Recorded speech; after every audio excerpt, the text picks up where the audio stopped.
மக்களே, welcome to Ramya CMOS YouTube channel. இப்போ நான் எங்கே இருக்கேன்னா எங்கள் வீட்டு கிச்சனில் இருக்கேன். எங்கள் வீட்டு கிச்சனில் அதுவும் நான் என்ன பண்ணிகிட்ருக்கேன்னு சொல்லி காட்டுறேன் பாருங்கள். சளி இருமல் தொந்தரவு இருந்தால் மஷ்ரூம்ஸை இந்த மாதிரி பண்ணி பாருங்கள். ரொம்பவே சிம்பிள் அண்ட் ஈஸி. ஃபர்ஸ்ட் ஒரு கடாய் எடுத்துக்கோங்க. கடாயில் கொஞ்சமாக சீரகமும் வரமிளகாயும் தாளிச்சிக்கோங்க.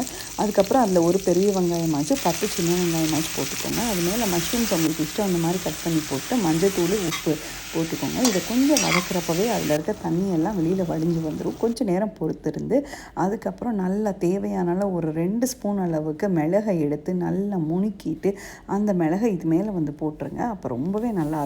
எண்ணெய் கக்கி வந்ததுக்கப்புறம் ஆஃப் பண்ணிடுங்க. கோல்டன் காஃப் இருக்கப்போ மிளகு வந்து ஒரு பெஸ்ட் ரெமடியாக இருக்கும். தேங்க்யூ ஸோ மச் ஃபார் வாட்சிங்.